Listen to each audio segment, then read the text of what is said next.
This is the ultimate showdown, ultimate destiny. Good guys, bad guys, and explosions. As far as the eye can see, and only one will survive. I wonder who it will be. This is the ultimate showdown. This is the ultimate showdown. This is the ultimate showdown, ultimate destiny. Hey guys, welcome back to the Bucket Think Tank. So, The Life and Times of Scrooge McDuck, Chapter 10, The Invader of Fort Duckburg. This one is kind of wild. You remember, say, Chapter 5, The New Lair of Count McDuck, and Chapter 6, Terror of the Transvaal, and Chapter 4, all right, The Invader of Copper Hill, and even go a step further, The Buckaroo of the Badlands. These are all kind of mostly the same thing, but really, it has most in common with Terror of the Transvaal. I think just because at the end of it all, it's just one huge slugfest. But anyway. So we last left off with this. Scrooge had arrived, returned to Glasgow. Like, hey, you know what? I returned to you, the prodigal son, the billionaire of Dismal Downs, and I don't fit in here. All right, so I'm gonna take the whole family and we're going to America. Huh? Huh? Huh? Dad doesn't want to go. Well, Dad can't go. He wants to say, okay, so we'll go. And it was very touching, touching issue for that one. This one is that, all right. It will not be touching. This is just fun. But anyway, let's go through. So Scrooge and the girls have moved to Calisota, uh, a fictional state which seems to be that Rosa kind of just cut off the top part of California. But that's my guess. Whatever. So, as they go up there, they are trying to find the new place they bought, and Scrooge is not happy with the contraption he bought. And Matilda points out, well, how come you didn't know it only runs on a mixture of kerosene and whale oil? And he didn't read the fine print. All right, 6 years of Yukon snow all but ruined his eyes. He's not even sure of the list of costly options he rejected, so they're lost. Hey, let's ask a farmer for directions, all right? So they're like, oh, well, Old Fort Duckburg, all right. It's up there on Old Kill Mule Hill. I'm like, okay, fine. They go up there, and the Oldsmobile is struggling here. So they go through. Hortense finds like, oh look, hey, this is a list of things that Scrooge rejected. Okay, let's see here. One option he rejected was the brakes, and what Scrooge says when Scrooge McDuck is on the move, he never stops, and it runs out of gas and it goes down into a cornhill. And this might be one of the few times where Matilda just sort of had it with Scrooge, like our big brother, the snowblind billionaire. And so begins the important bit of Scrooge wearing his glasses all the time. So, one of the people that work on the farm, she's like, that runaway flyer just missed me. And the old lady goes, yes, Daphne, your incredible luck saves you as usual. And the man goes, yeah, we need to rename it Killmore Hill for the Auto Age. And Scrooge's like, I need a place to store a worthless motor car. And you're like, well, you can borrow that. You can borrow, I can sell you a shed on Corntassel Road. And she owns most of the land hereabouts. Scrooge mentions that he owns the hill that he bought from a sourdough and white horse, and she says, you must be Scrooge McDuck. My brother Casey told me he sold you that land. She introduces herself like, my name's Elvira, and this is her husband Humperdinck, and these are two of her youngins, Daphne and Ader.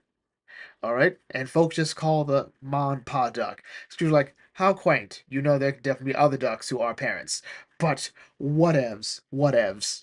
She gives us a bit of a history. Like, so the old Fort Duckburg was where her grandpappy Cornelius Coote established a settlement and formed it as the Woodchuck militia. I'm like, well, that sucks because I'm going to be building my world headquarters there. And she's like, that's a shame the local boys club is using it as their clubhouse. Like, oh, that's fine. Running off freeloaders is one of my hobbies. And so what happens next is Elvira's other son, Quackmore, comes in and he does not like seeing this mess. He's like, who wrecked the corn? All right. And Scrooge is like, look, that's no worry. My sister Hortense can top any tantrum tosser in town. He's like, I want to wring somebody's neck. He's like, who cares about all your stupid corn cobs? He's like, you snot-nosed brat. I got half of mine to get a horsewoman tearing your flanks. Half of mine is all you have, you mangy hayseed. And next thing you know, they're making eyes. Like, he can deal with my crazy. She can deal with my crazy. Suddenly, life has new meaning to me. Anyway. So it's like, oh, look at that. Look at that. Scrooge's like, okay, I don't have time for this. So he takes horses, like, we gotta go and round up them pygmy groundhogs, which Matilda's like, junior woodchucks. Elvira goes, maybe someday I'll be called Grandma Duck. And Ida's like, oh, Humperdinck's like, I suppose I shudder to imagine the kid that would form from that unholy union. So they head up to Fort Duckburg. Scrooge's like, okay, we gotta be careful of traps. Anything could happen up here. And it's just a bunch of water on a bucket. So they come in like, hey, what's going on? What's going on? Scrooge's like, it's the midget gophers, junior woodchucks. Scrooge's like, you know what? This is my property. Y'all gots to go. All right? And take this big ugly book with you. All right? Like, all right. Fine. We gotta go. We gotta go. And you runt chipmunks can stay out, junior woodchucks. And so, yeah. Yeah, they're gone. They are gone. They're like, well, Scrooge's like, well, you know what? Now that that's all done, let's go and get my money barrels. Even the earliest junior woodchucks are not easily discouraged. Like, okay, so what do we do? Disband? Never. How do we know that guy really owns Fort Duckburg? Like, right, he could be a crook or an enemy agent. All right? So we must alert the authorities. So they would. Times being what they were, nervous local officials sent a letter to the governor, who panicked and forwarded straight to Washington. So yeah, it went straight to the president, and you're like, what? What? A billionaire from Scotland has seized a military installation on the coast. That is how we word. Someone bought an old fort. These like the three dangers that our campaign strongest against: big business, foreign interference, and military threats on our shores, all rolled into one. Ye gad! All right, I'll handle this personally. Reactivate my first volunteers unit. By Godfrey, the Rough Riders will ride again. Should he have sounded Southern? Should he have sounded Southern? By Godfrey. I'm not sure. As Scrooge and the girls try to move those barrels down the river, like, okay, I think we're lost here. We gotta check this homestead. Horton's really looking for those good looking cowboys. They go, anyone home? Like, Scram, we ain't got you dang chickens. Besides, you got no proof. Bark, bark, bark. Excuse me, heavy lunch. I just want to know how far it is to Duckburg. Like, we've never been there. Anybody in Duckburg who's missing a pig can look elsewhere. Oink, oink, oink. We didn't hear no oink. Like, fine, whatever. All right. So what happens? Like, it's the Beagle Boys! Like, holy hat at Scrooge McDuck! That feisty runt we knew back on the Mississippi pirate days. He's moving to Calisota? Alright. He got us arrested for 22 years. It's time to pay him a visit. After telling Ma to go look out for the food, they go after him. And so, wanting to celebrate, he decides to take a bath in his barrels of money, which leads to, well, not lead to it, but so much the Beagles follow Scrooge like, oh, look, he's a millionaire. Billionaire, actually, because Matilda has no idea who the Beagle Boys are. As a matter of fact, she mistakes them for the Long Ranger. Love it. Love it. So they're all set to go. Like, look at all this money. Because they're ducks and, they're dog-like creatures, they easily just like, hey, let's pick them up, put Scrooge in a barrel, and, yeah, it kind of goes from there. Then, next thing you know, boom, a cannon. And they They like, attention to the fort, surrender or die. And she was like, oh, what is going on? What is going on? I've been invaded. Now I've been shot. What's going on? Like, what? Oh, it's the Navy, the Marines, the Dwarf Voles, Junior Woodchucks. But who's the big shot with the megaphone? The big shot with the megaphone is the President of the United States. I feel like Scrooge has made some enemies. Blackheart's like, with his personality, I'm not surprised. Scrooge, however, is not having this anymore. No microbe moles or beagle boys or even the president could push me around. Get off my land. Blackheart's like, Junior Woodchucks, nope, another cannon. And the beagle boys are freaking out, like, okay, they're gonna kill us. Alright. I'm too young to be sheltered by a navy. Scrooge's like, you big sissies, finding an adversary to almost match me. And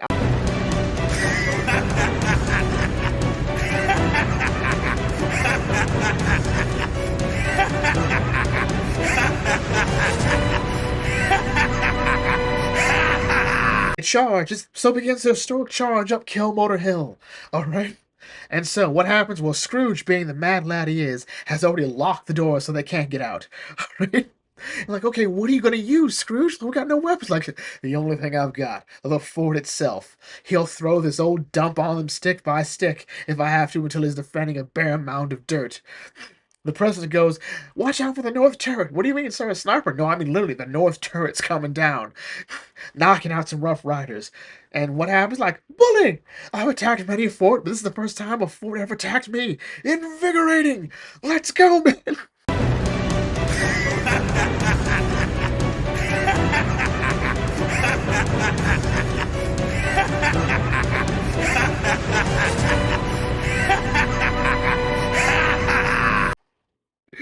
And you realize that these two men are insane.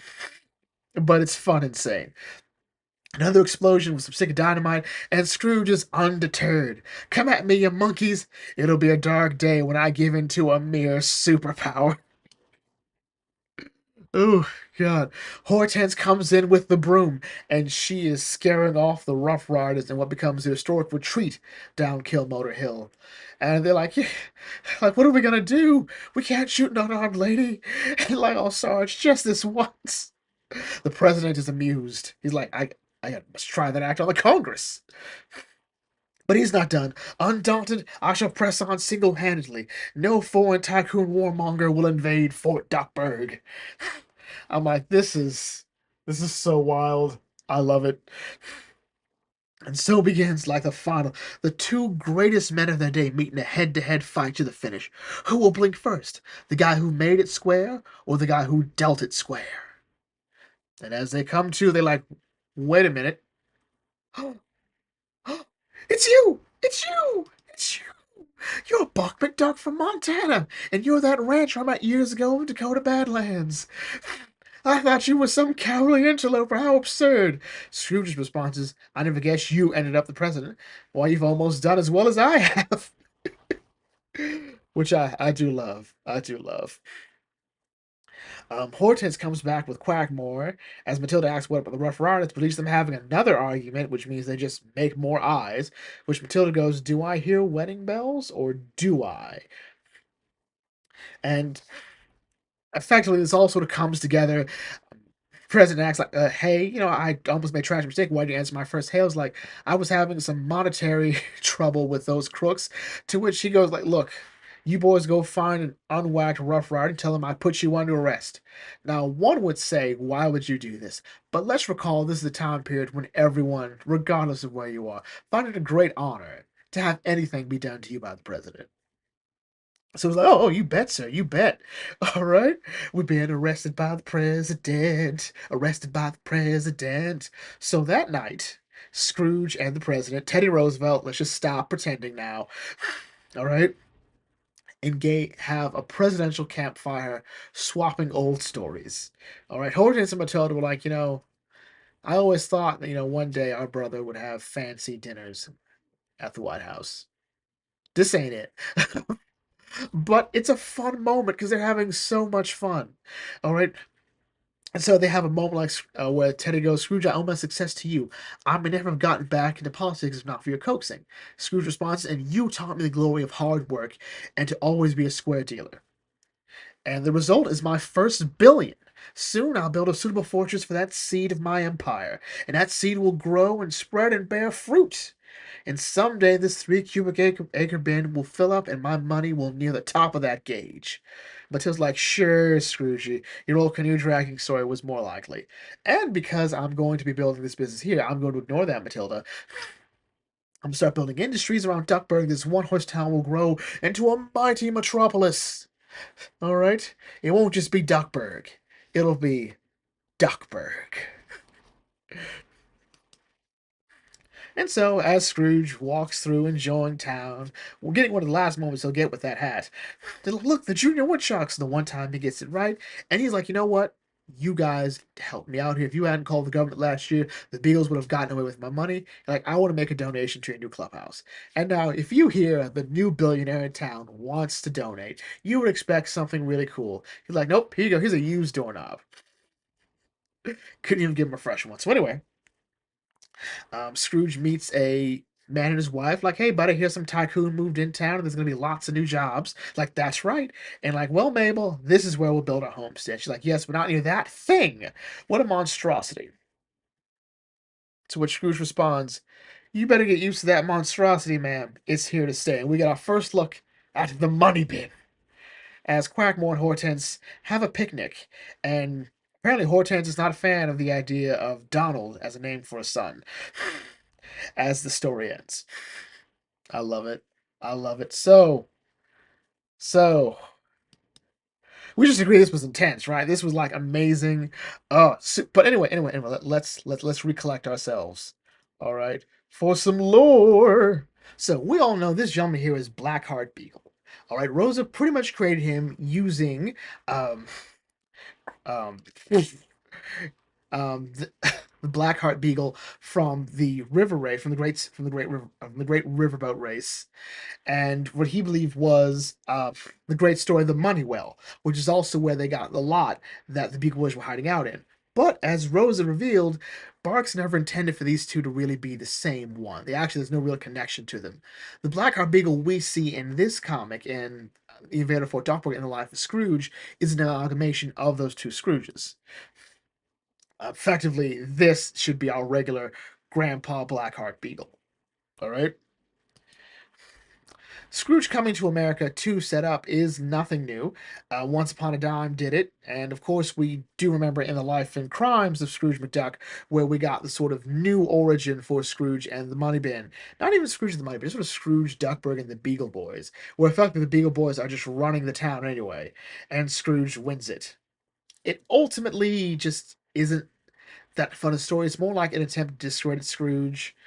But yeah, if there's, I don't. I don't like this particular take on the Beagle Boys, but I've said enough about D17 to just sound like I just don't like any of it, and that is not true. There's not a lot of it I do like, but we're not here to do that.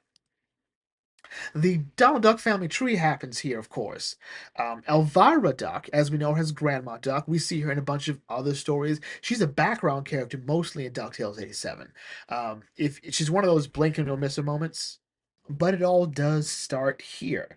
All the way from the beginnings of Clan McDuck to the Cootkin to the Duck family. It all comes together really in this story. Primarily through the meeting of Hortense and Quackmore, which leads to the birth of Donald and Della. Fun fact, Della's original name was Dumbella, but Rosa said that's a stupid name, we're just going to call her Della, and I approve of this message. Still no mention of who the father of Huey, Dewey, and Louie is. All right? Nowhere to go from that one. Rosa had no real conceive of who that person is. And fun fact, the mention of Kill Motor Hill or Kill Mule Hill, depending on your story, comes from Walt Disney's Comics and Stories number 135. Um, does that one matter? For the most part, from a Barks perspective, yes. But at the end of the day, most people don't give the hill that the money bin is on any particular name. I actually want to talk about the money bin over the years. There's not a lot of huge variations between the money bin, but there are, of course, by default three, since we're going to go this route here. The D17 is, I know, big surprise. I don't like it. But hear me out. This just looks boring. All right? It looks too like it's trying to belong. Oh, yes, it's a fancy building. It looks like it's trying to be modern. All right? Like D17 wants to try to have this weird element of realism to everything. And I think with character designs it mostly works, but for something like the Money Bin, it's supposed to stand out. It's supposed to be, like normal people wouldn't build this thing. But it also supposed to like fit. It should be like a symbol of something. This is just a building with a big window.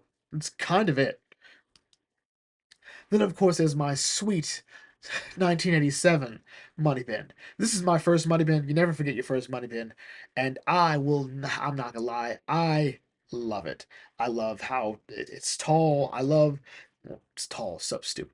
I like the use of the red for the dome. I like the little top there with the money sign, which is also Scrooge's symbol. I like the fact that the symbol up front is gold.